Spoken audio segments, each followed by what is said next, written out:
buenos días, dominicanos, dominicanas, ciudadanos y ciudadanas del mundo.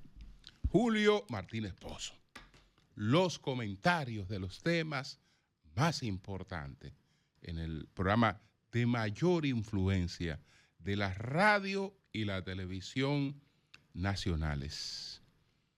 Buenos días, pues a todo el equipo del Sol de la Mañana, a nuestras audiencias, a la de Sol, la de Telefuturo, Canal 23, nuestro canal de YouTube. Y felicitaciones a todos los padres dominicanos, que ayer se conmemoró el Día de los Padres. Entonces, señores, miren, vamos a identificar estos temas que tenemos aquí, ¿Por qué se triplica el costo de las obras del gobierno? Seguimos con Andy porque Andy ha estado haciendo una serie de publicaciones sumamente responsables que presentan la realidad que estamos viviendo muy clara. Entonces, él habla de la trampa del gasto corriente. Yo digo la bendita trampa del gasto corriente. Una pregunta, ¿dónde recluir a Pumarol? ¿Dónde recluirlo? Y entonces quiero hacer llegar un abrazo al querido amigo Gonzalo Castillo, a toda su familia, por la muerte de la madre de Gonzalo Castillo. Su madre, pues, doña Miriam Terrero, que falleció y fue sepultada en el día de ayer. Así es que toda nuestra solidaridad con Gonzalo Castillo, con sus hermanos, con toda su familia. Entonces, señores, también, bueno, a propósito del comentario que hice el pasado viernes sobre el aporte, uno de los aportes de la obra de Olivier Batista Lemaire, titulada Historia Social de la Dominación Haitiana. A propósito de este comentario y al referirme a la rebelión de Lázaro Fermín como un acontecimiento pionero en la lucha contra la invasión haitiana, es decir, la primera rebelión registrada contra la invasión haitiana a la que se refiere Olivier Batista Lemaire. Y ese es un aporte suyo, esa es una de las cosas, una de las novedades de esta obra. Pero a propósito de eso, recibí una nota del doctor José Ramón Puello Báez. El doctor Puello Báez, pues, había hecho referencia a este acontecimiento en una obra que él publicó sobre los aportes de San Cristóbal, tanto a la lucha a la lucha por la independencia como en la guerra restauradora. Pero es la misma referencia, porque el doctor Puello Báez lo había hecho tomando en cuenta unos artículos que había publicado Olivier Batista Lemaire mucho antes de publicar el libro. Esta tesis, esta revelación, él la había expuesto primero en algunos artículos. Ahora, doctor Pollo Báez, cuando me refiero a la novedad del acontecimiento, desde luego, me refiero a la novedad por el impacto que ha tenido esta obra, por el hecho de que no tiene, digamos, la misma connotación un artículo o varios artículos que una obra. Y entonces esta obra, con los avales que ha salido, pues replantea discusiones importantes en la historiografía dominicana, y eso es totalmente novedoso. Y es a partir de la publicación de esta obra que eso se ha producido, independientemente de que el acontecimiento tuviera reseñas anteriores, que en esta obra suya estuviera consignado, digamos, con la referencia al mismo autor, porque en lo que no hay discusión es que este es un aporte de Oliver Batista Lemaire. Entonces, muchas cosas están llamadas a revisarse. Están llamadas a revisarse.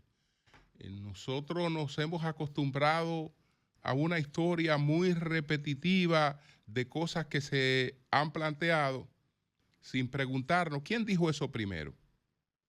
¿Cuál fue el aval de el que planteó eso primero? Porque lamentablemente, bueno, el padre de nuestra historia es José Gabriel García, de nuestra historiografía. Lamentablemente, él opinaba mucho. Y la historia realmente tiene que estar documentada.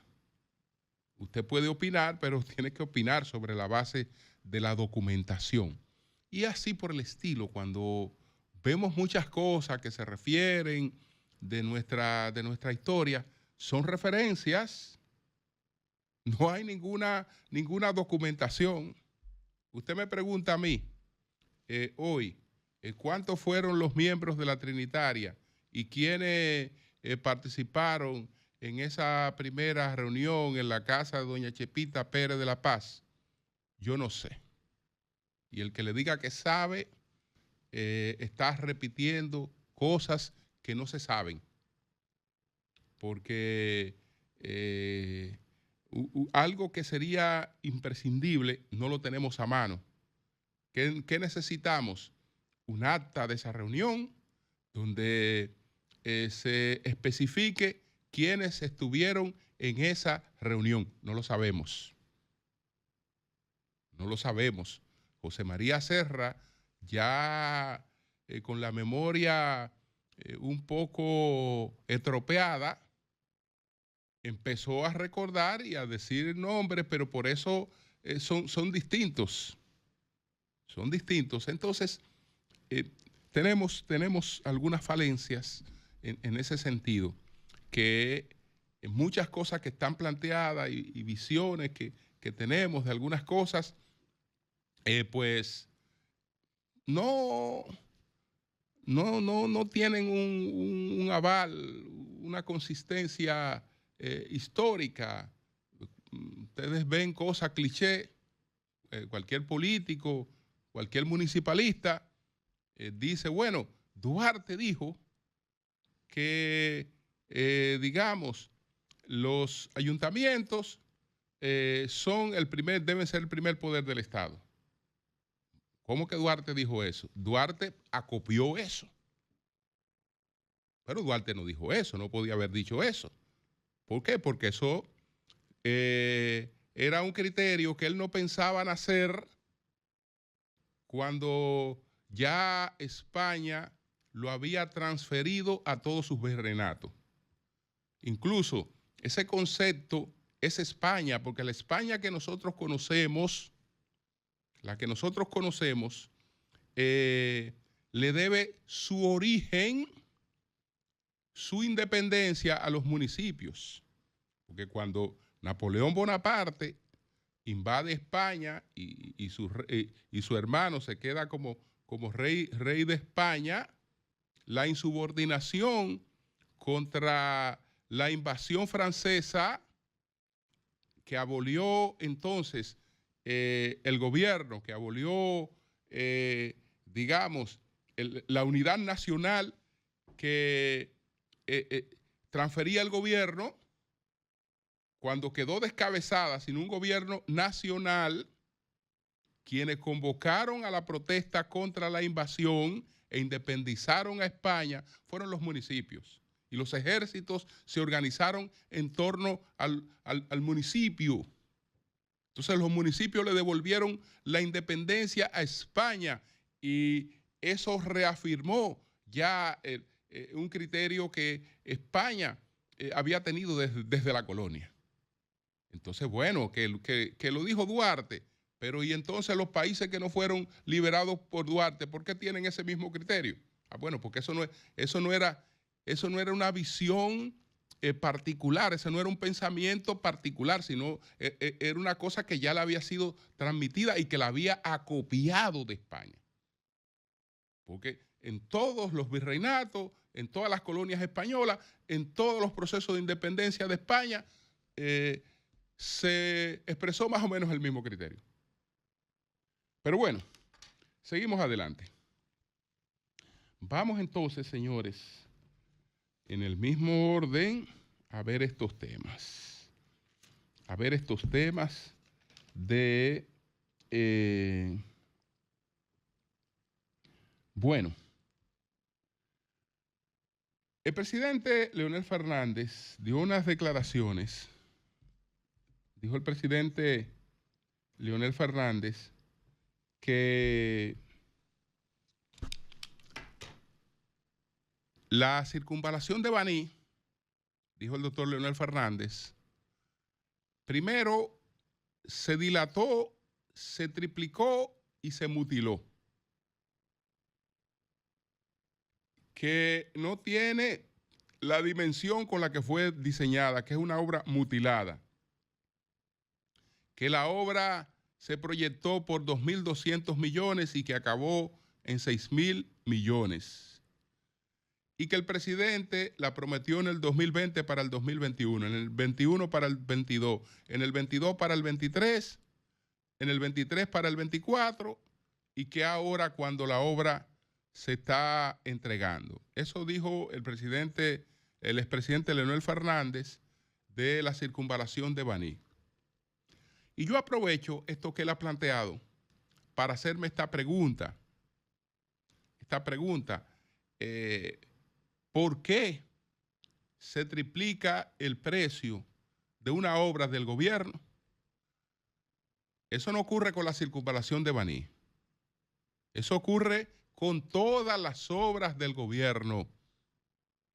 Y con todas está ocurriendo lo mismo. Y va a seguir ocurriendo lo mismo. ¿Por qué? Porque el esquema de financiamiento de esas obras cambió. Cuando en este país se organizaron movilizaciones y se organizó un movimiento para sacar a Odebrecht de la República Dominicana, está bien que la sacáramos. Está bien que la sacáramos. Perfecto. Pero, ¿qué ocurrió a partir de ahí? ¿Qué ocurrió a partir de ahí? No solo se fue Odebrecht, porque, ok, que se fuera Odebrecht y que nos quedaran dos cosas. Pues se fue Odebrecht. Se fue un mecanismo de financiamiento para la realización de las obras y se fue un mecanismo de calidad en las obras, pero no solo de calidad, sino también de seguridad. Pero lo que nos anima hoy en el comentario es el tema del financiamiento. ¿Qué es lo que pasa? Que las obras se ejecutan hoy en día con contratistas que llegan hasta un tope. Llegan hasta un tope. Es decir, lo que más pueden llegan hasta un tope. Hasta un tope. Entonces, las obras dependen de las cubicaciones para realizarse. Y ninguna obra que dependa de cubicación para realizarse se realiza en tiempo eficiente. ¿Qué era lo que pasaba en el pasado? Que Odebrecht calculaba cuál es el tiempo eficiente para esa obra. El tiempo eficiente para esa obra son 2 años. Bueno, se va a realizar en 2 años.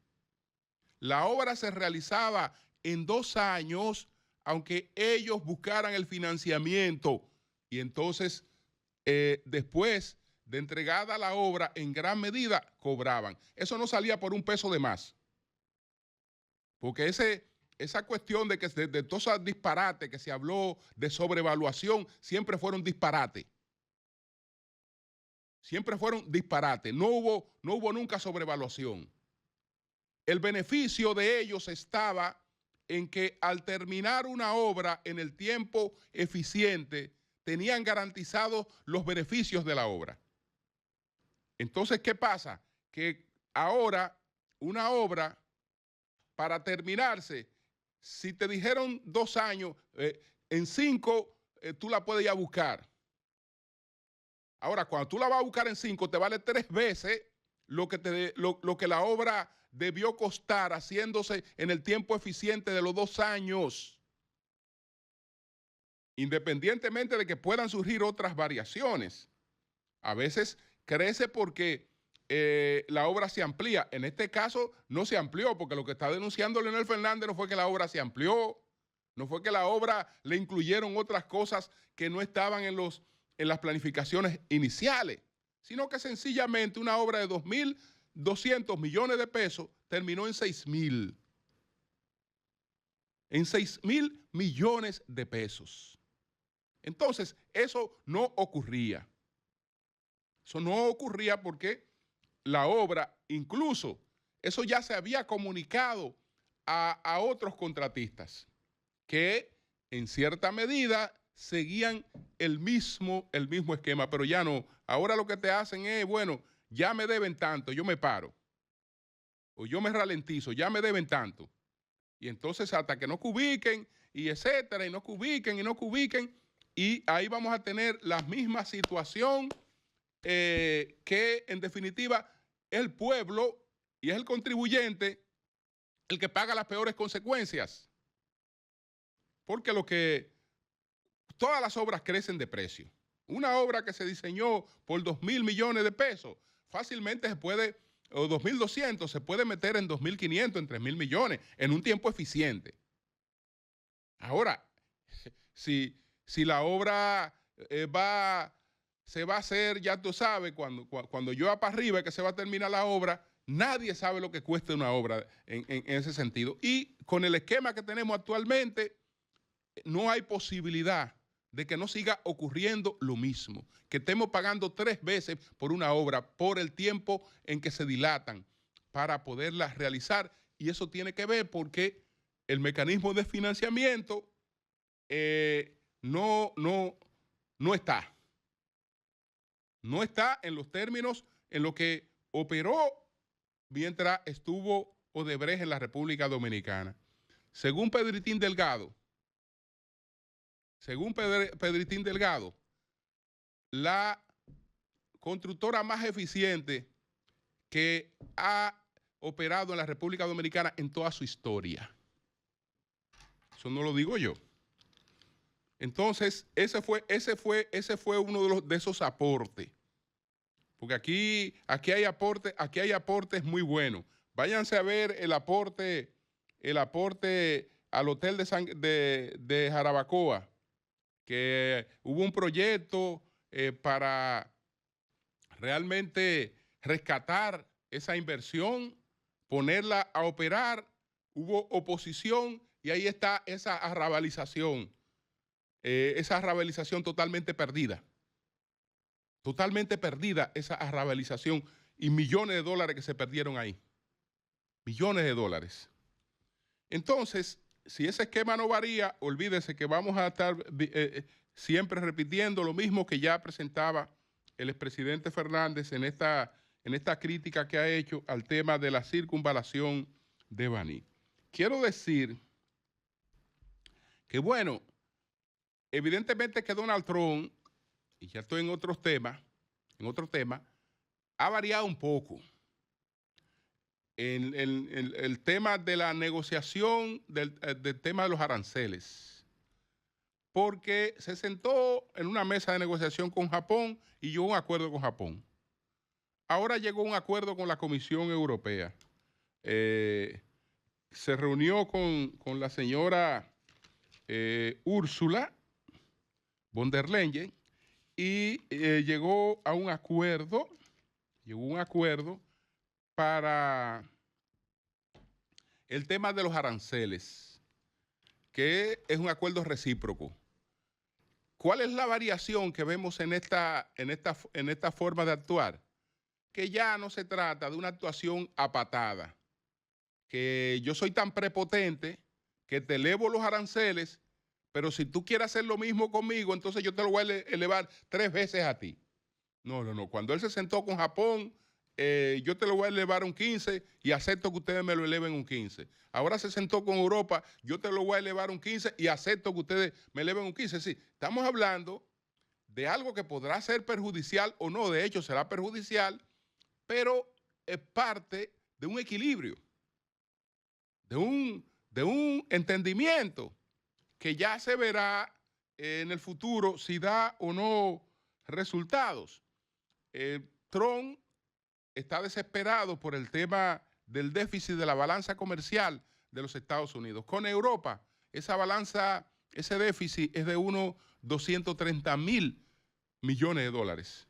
Con Europa, que Europa le vende el 20% de sus productos, de todo lo que produce, lo introduce en el mercado estadounidense. Entonces, ¿cómo se va a recuperar el mercado estadounidense? ¿Cómo se va a recuperar la industria estadounidense? Eso no es solo con políticas arancelarias, de aranceles, no. Eso hay que revisar conceptos. Hay que revisar conceptos que esa sociedad ha adoptado y son los que la han llevado hasta ahí. Esa sociedad que describe muy bien Max Weber en los fundamentos del desarrollo capitalista, y él lo hace sobre la base de cómo esa creencia, ese protestantismo que caracterizó algunas burguesías, contribuyó con el desarrollo del capitalismo. Ahora, ¿en qué estaba basado eso? Eso estaba basado en algo que decía San Pablo, que nos hemos olvidado de eso. Mientras Estados Unidos anduvo por ahí, andaba muy bien. San Pablo decía que el que no trabaje, que no coma. Eso no quiere decir que el que no pueda trabajar, que no coma, o que el que haya trabajado, que no coma. No. Es que el que no trabaje, que no coma. Es decir, el que pudiendo trabajar y no lo hace y no es productivo, que no coma. Pero Estados Unidos se fue yendo por otra onda en la competencia de la Guerra Fría para, digamos, hacerle frente al sistema con el que competía. Entonces Estados Unidos se fue socializando y el socialismo le lleva comida a gente que no produce un peso. Le gusta mucho llevarle comida a gente sin producir un peso. Y esa gente se fue acostumbrando mucho al bienestar, porque el bienestar le llegaba como quiera, y después creyeron en el cuento de que no tenían que ensuciarse la mano para mantener la industrialización de su país, que las industrias se podían ir para otro sitio, que ellos como quiera iban a tener beneficios y que ellos como quiera iban a vivir bien. Bueno, han vivido dentro de un ilusionismo que se le ha ido acabando. Se les ha ido acabando. Entonces ahí hay muchas cosas en el fondo que revisar. Hay muchas cosas que revisar ahí en el fondo. Entonces, bueno, este artículo sobre la trampa del gasto corriente. Acuérdense que recientemente citábamos el dato de que mientras las recaudaciones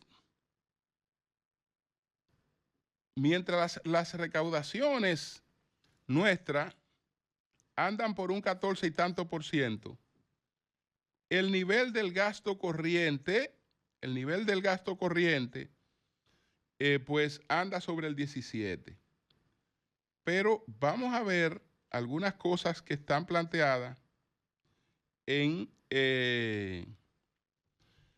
un trabajo que acaba de publicar Andy. Lo estamos buscando aquí en la columna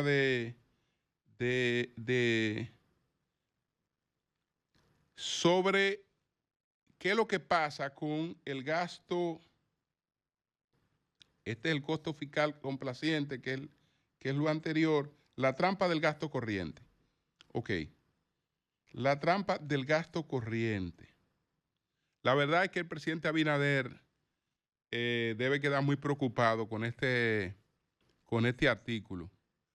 Yo siempre tengo que irme a resumen, a decirles 2 o 3 cosas rápidas que a veces no permiten disfrutar el artículo, pero es para que lo lean completo, después ustedes lo buscan.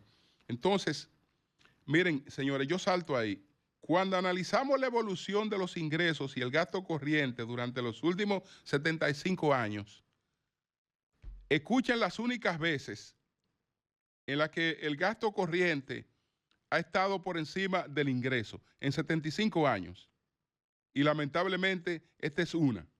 Pero en 75 años, solamente en estas ocasiones, cuando analizamos la evolución de los ingresos y gastos corrientes durante los últimos 75 años, 1951, 2025, observamos que solo en los años de 1965, en el 1965 el gasto corriente estaba por encima de los ingresos. Caramba, pues teníamos una revolución.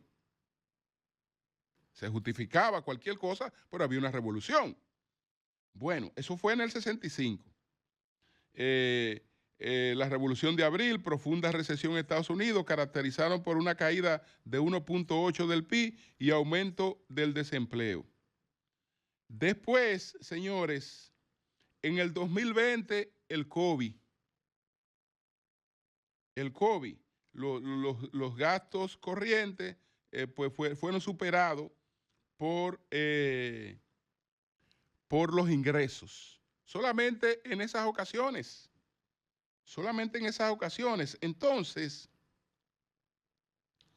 ¿qué ocurre? Que durante los últimos 75 años, el gasto corriente ha representado en promedio el 71% del gasto total del gobierno.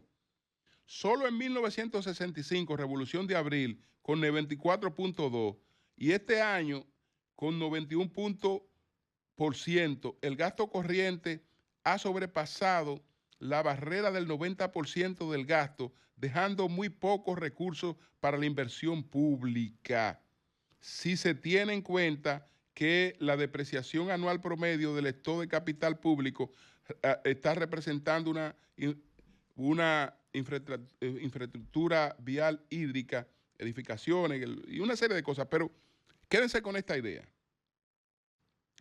de que en los últimos 75 años solamente el gasto corriente ha superado el 90% en la revolución de abril y ahora, que no tenemos ninguna revolución.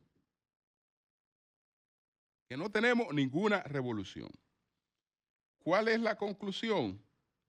que haría muy bien el presidente Abinader si a partir del 16 de agosto próximo ejecuta un programa serio, creíble y verificable de recorte de gasto corriente no prioritario que nos permitan salir de la trampa del gasto corriente en que nos encontramos.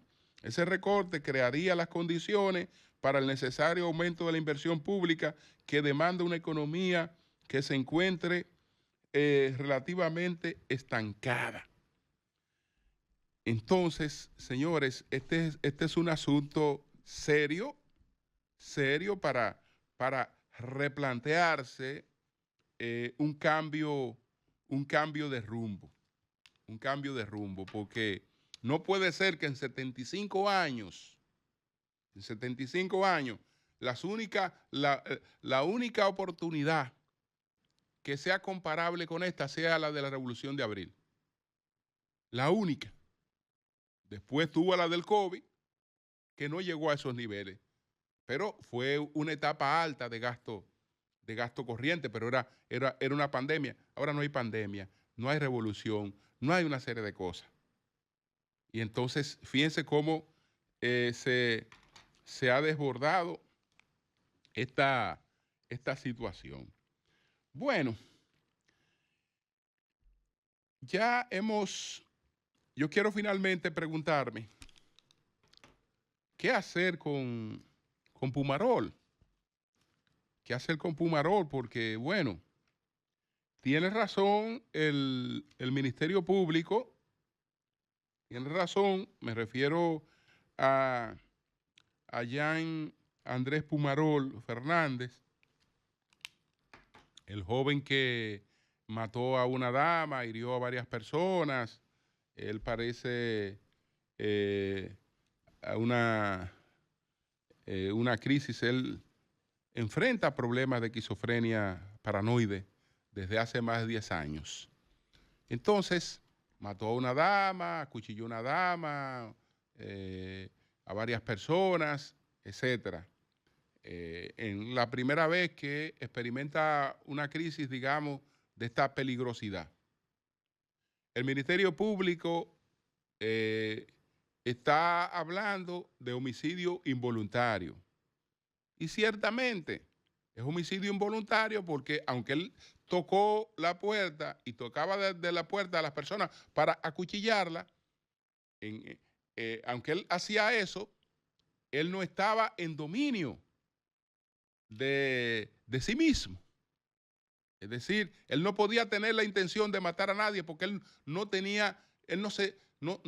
estaba en sí mismo. Por eso es lo del homicidio involuntario. Ahora, ¿qué hacer? ¿Qué hacer? Porque, bueno, él podría ser inimputable, pero ciertamente hay una representación de peligro. Hay una representación de peligro. Si el asunto se discutiera y él fuera una medida de coerción habitual, él puede ser objeto de una medida de coerción habitual. Evidentemente que no creo que pueda ser objeto de una medida de coerción habitual. Ir a una celda con otras personas o etcétera. No creo que él esté en condiciones de eso. Ahora, ¿dónde llevarlo?